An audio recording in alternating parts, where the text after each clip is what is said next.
Welcome back to the Drunk on Writing Stephen King Dissections, brought to you in part through the patronage of Ariya Norinth. But I want to give a special shout out right here to TheCinephiliac, who recently joined the Ravenous level over at drunkonwriting.com. Very excited. Hey, TheCinephiliac, thank you for upping your pledge and being part of this community. You did a very good job in the premiere episode of the Drunk on Writing show, and you rock. But I don't want to pitch the channel just yet. I just want to give a special shout out there because in this episode, we are, of course, continuing our look into Christine. This time with a deep dive into John Carpenter's 1983 adaptation, which, while faithful in many ways, is very much a different take on King's story. If you watched the last episode, that might be a good thing. Though, I gotta say, the film is not without its faults. Before we really dive into that, though, let me just once again remind you, even though I talked it up at the top of the episode, that if you enjoy this episode, please subscribe to the channel. Please head on over to drunkonwriting.com where you can get more episodes more often, along with a bevy of goods from scripts to extended episodes and much, much more. Now, Christine, which released on December 9th, 1983, about 7 months after the novel first released and about a month after the mass market paperback version dropped. Good timing on that. If you have any sense of what goes into film production, you'll realize that, of course, the life of the film started before the novel's publication. In fact, we can trace it all the way back to the 1979 Salem's Lot miniseries, which we talked about. Geez, that seems like ages ago. But during which Stephen King and producer Richard Kobritz, who was instrumental in turning that adaptation into a TV series rather than a shorter film adaptation, although both eventually were issued, and also was responsible for bringing on Tobe Hooper, he and Stephen King got to know and respect each other well enough that afterwards King kind of kept him top of mind. In the years since, Kobritz said, as reported in the January 1984 issue of Fangoria, which you could find right now on the internet because the internet sometimes is just a pure joy. In the years since, King and I had talked several times about doing something together. He sent me manuscripts on several of his books that were subsequently published, but none of them were, personally speaking, special enough. Along about July 4th of last year, that would be 1982, I received a manuscript called Christine, which I read over a 3-day period. Quick interstitial here because it was something I was trying to figure last episode, but only was able to find the information now for this episode. Christine is dedicated to George Romero and Chris Forrest Romero. Chris Forrest Romero's first name? Christine Forrest Romero. Yes, King was apparently in the midst of filming Creepshow, which Christine appears in as Tabitha, when he hit on that speedometer idea that led to the book, and he just so happened to like the name Christine.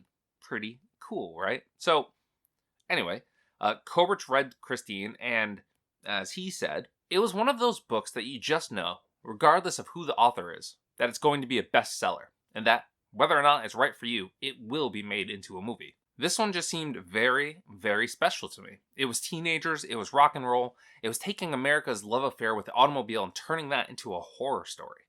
King has a great ability to render familiar objects scary, and when he can do that with a car, that's special. Kobritz took the project on, and guess who his choice for first director was? Not even going to waste your time because it's a trick question because it was John Carpenter. They'd previously worked together on the 1978 TV movie Someone's Watching Me, and Carpenter even visited the Salem's Lot set at one point. However, Carpenter was tied up with a few other projects you might remember because one of them happened to be another Stephen King adaptation we've previously touched upon, Firestarter, which would go on to release in 1984, directed by Mark L. Lester. You might remember Carpenter was working on another version of that film based on a screenplay by Bill Phillips. They had previously worked together on an abandoned project called Sea Story, which was inevitably deemed too expensive to film, and that version was apparently going to also star Richard Dreyfuss. Again, as I said back in that video, I meant never getting there. But he was all set to do Firestarter until The Thing happened. The Thing, obviously now considered both a science fiction and a horror classic, at that time simply just bombed, both critically and financially. I guess that's, what happens when you open against the likes of E.T., even though I personally much prefer The Thing over E.T., but kids rule the box office, at least back then. And Carpenter, because it bombed like that, he was removed from the Firestarter projects.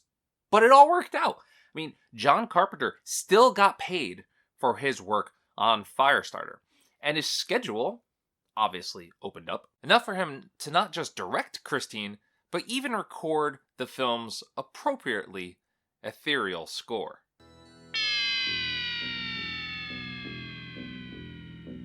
Plus, turns out he's a very cool director to work with, as also now director Keith Gordon, who's already tangentially associated with King through his work with Brian De Palma, and who will always be Jason Mellon to me, even though his portrayal of a smoother-skinned Arnie than I'd imagined in this film was rather brilliant. He talked about that being the smooth skin like that in one of the film commentaries, actually, saying, "They made pimples to test them out, and they looked too much like makeup. But also, we were able to go so far with the glasses, the hair, the clothing, the voice I used, that with the pimples, it was starting to look like we were laughing at the character. That's something you can't afford to do. If he becomes such a joke that he has no grounding in reality, you can't feel bad for him. Arnie is an archetype. He is extreme, but hopefully, we've managed to make him extreme, but believable." I rather think they did, but getting to my previous point about John Carpenter, in that same Fangoria issue I noted, Keith Gordon said this: "I've never felt as comfortable with a director, and it's the first set I've ever been on where a voice wasn't raised through the whole length of the shoot, and we shot for 11 weeks. Rather, people were playing practical jokes, acting silly, and having a good time." What kind of practical jokes, you might say? Well, Gordon gave us this anecdote. "We'd be shooting at 4 in the morning with everybody totally ragged out and anxious to go home, when John would steal the windscreens off the microphones, hide them, and watch the soundman go insane." And Carpenter actually shared a few more in one of his film commentaries, including a prank played on him. Near the end of the film, we start to shoot, and everybody's looking at me with slight smiles on their faces, so I know something's going on. There's something wrong with Alexandra. Alexandra Paul, probably best known for her time on Baywatch, but who here plays Lee. And I cannot tell you what it is. There's something wrong with her. She's changed. It was one of the eeriest things, and it wasn't until she opened her mouth and started talking that I realized that's not her. Identical twin sister, dressed and made up the same way. Always loved a manager with a good sense of humor. What's up, Rick? I hope you are watching. But for Christine, Carpenter also brought back Bill Phillips, and together they turned in the completed screenplay for Christine after just a few weeks of writing in January of 1983. Everyone was in a big rush to get Stephen King to the big screen, Phillips explained in an interview with film critic David Hughes, in which we also get something of an explanation for the, at times, vast differences between the book and the film, most notably the sort of absent LeBay. A conscious decision I made, with which John agreed, is that because An American Werewolf in London had just come out a year earlier, in which Griffin Dunne becomes a rotting corpse in the back of a theater, it had already been done. So we took that aspect of the King book out of the film. Been there, done that. Another thing I did was to turn the killing of Buddy Repperton from being just a grease spot on the pavement to the whole blowing up of the gas station and the burning car running him down, leaving his corpse smoldering in the road. And the killing of Moochie Welch involved an invention of mine, the forklift area, where Christine is even willing to strip its bumpers in order to fit into that narrow gap to finish off Moochie. Let's take these one at a time, because I think that first point really highlights what Christine didn't quite nail. But those last two highlight exactly what it did. In the film, Roberts Blossom, a Connecticut native, I'm proud to say, and possibly best known for his role as Doc in Escape from Alcatraz, though any 90s kid like me will instantly recognize him as Old Man Marley. And let me tell you, hearing some of the lines that he says in this movie come out of his mouth, man, I am looking at him so differently. Old Man Marley, man, he has a mouth on him. He was such a sweet old man in that movie. But in here, he plays George LeBay, ostensibly Christine owner Roland D. LeBay's, who is now expired, as we find out, as he is in the novel, but absolutely not George LeBay as described in the novel in any way, shape, or form. He swears like Roland, wears a trust like Roland, and is clearly just a bastard like Roland. But apparently, he never owned Christine. His brother, who we learn, like I said, is dead. He committed suicide within the car. He owned it. And all we get out of this amalgamized LeBay is exposition. As Phillips noted, no rotting corpse, no possession. John Carpenter, in a commentary for the movie, simply put it as, we just threw out that whole storyline. I think this is it's a fine change. It's a really cool idea in theory, and of course, Blossoms kills it in the role. I mean, he's just absolutely phenomenal for the few minutes that he is there. I don't even know if he's on there for a few minutes, but excising the character as they did, I think, introduces a plot line. I was sort of hinting at that just a few seconds ago. Why exactly would Arnie use the language of this George LeBay if he never owned the car? What was the influence there? I mean, was Christine sweet on George, who never owned it, and is that why she killed Roland? Is that a kind of theory that I just thought up off the top of my head right now, kind of going into it? I don't know. I thought the whole point was that Christine was meant to be evil right from the start. I mean, the entire onus of the evilness here is placed on Christine. I mean, we are very purposely certified that she is evil. As Coberts noted, King admitted that he had straddled the fence on one very important point. Is the car, in and of itself, evil? Or was it infected by the evil of its previous owner? Early on, that question came up in a story conference, and I called King, who said that he'd straddled it, and that we could take it either way. For the purposes of a film, we felt that we were obliged to confront that point directly, and we thought it would be more fun to make the car evil, something born bad. That was something that right away we all agreed on, something to show straight on that, from the very beginning, something was wrong with this car. Months later, King mentioned a comic essay by James Thurber that he'd read about objects that had simply been born bad, like a can opener that was just meant to cut your finger. In a sense, that's what we're saying about this car. It's not the ghoul of its dead owner. It's not a skeleton rattling in the back seat. It's just that the car has a way of adopting weak people, capturing their minds, and giving them a sense of security and a sense of power. In exchange, it rules the owner. There are, however, only 2 points in the film that actively show this. One, at the very beginning, when we see Christine smash an inspector's hand before soon suffocating who I believe is a mechanic. And another when Lee is nearly choked to death. We'll come back to that. Actually, no, wait, as with the novel, how much more effective would it have been if we didn't see Christine do anything at all until Lee started to choke? Or, even better, I like the scenario even more. What if we don't see Christine animate at all until after Arnie's death? What if it is completely reworked so that it is completely unknown what the story is, who is the evil one, and then Arnie dies and it's Christine? I mean, after all, it's left purposely mysterious whether or not Arnie is driving Christine when she's on her murderous rampages, right? Christine's windows are blacked out during all of those scenes. Is she driving? Is Arnie? Who knows? I don't know, though. She does seemingly return to Darnell's empty at one point. We'll go back to that scene as well. And what I do know is that a lot of plot, a lot of scenes were cut. When the rough cut was a half hour too long, said Phillips, they ended up cutting out the writerly parts, the interpersonal ones. Coberts backed this up. You're trying to translate 550 pages of a novel into a 120-page screenplay, so you want to stay with your lead characters, Arnie, Dennis, and Lee. Some of the side stories have to be dropped. There just isn't the time to go into them. Some of the cut material, the material that was shot for the film, can be found online pretty easily, or in special edition DVDs or Blu-rays, and there's a good amount of it. None of which I feel necessarily needs to be in the final film, if it weren't for the fact that cutting them also seems to have created a few more plot holes. Like what we just highlighted, for instance. I mean, who, if anyone, is driving Christine other than the stunt drivers, obviously?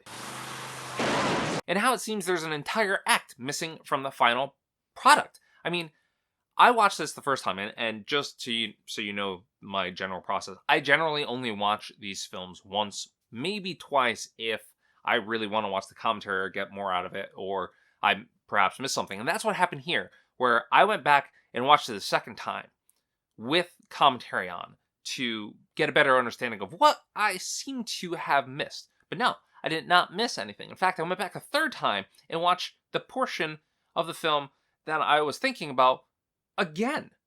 And yet, I still came to the conclusion, because I can't, for the life of me, figure out in this final film why Lee and Dennis, who I should mention is played by John Stockwell, who kept reminding me, depending on the scene, of either that kid from Tokyo Drift or River Phoenix, and whose main method of acting here seems to be making just sly little lip-pushing grins.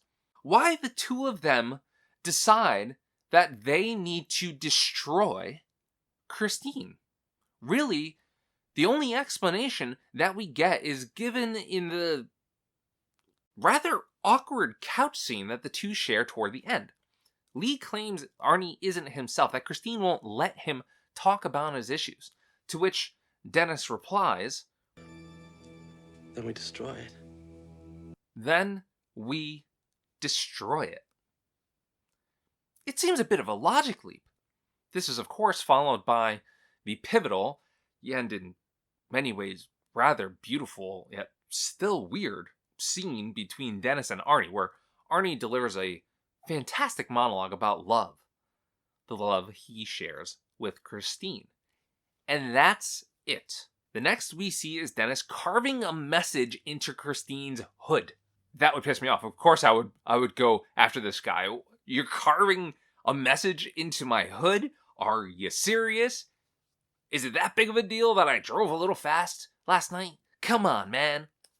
Unfortunately, much of the reasoning for the ending of the film version, including that carved message, and Lee and Dennis's relationship, can be found off-screen in those deleted scenes, where we see Lee visit Dennis in the hospital following his football injury, establishing their relationship. By the way, his injury, I totally get it. Heck, I'd have been gawking at Lee and Arnie making out too. That was quite the sight. And when she visits him, she points out that she doesn't like what Christine's doing to Arnie. Subtle, but effective. And that's on top of the other scenes where, for instance, we see an even nuttier Arnie than we get in the final cut. There's dialogue and scenes that further imply Christine is murdering on her own.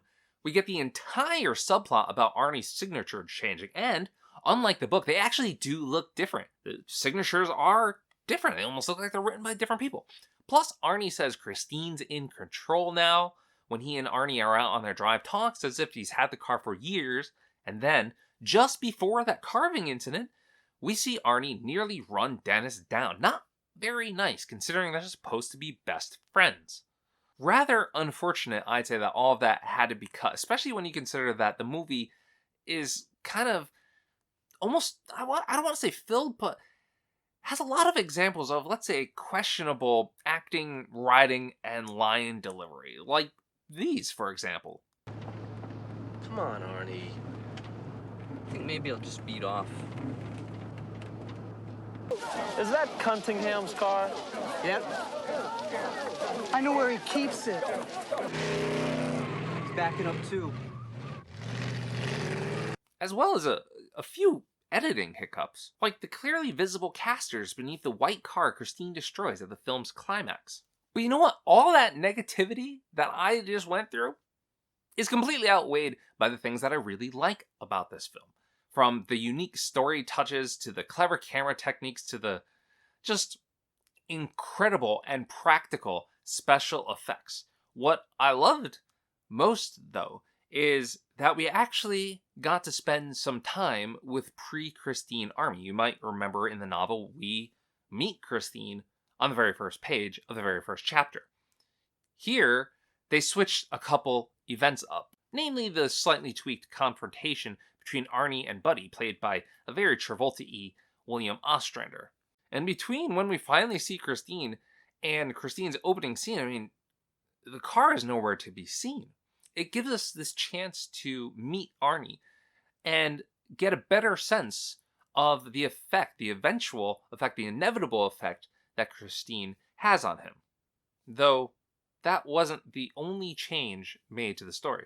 Darnell for instance, basically just another corrupt businessman in the book, here is an endearing personality brought to life by character actor Robert Pawlowski, and unfortunately given an oh-so-casual death at the hands of a rubber steering wheel. A calmer death than the book's house-mangling homicide, and obviously probably much easier and cheaper to film. Heck, I don't even know how they could have filmed that scene for the film. I mean, that would have really been something probably very unsafe to pull off.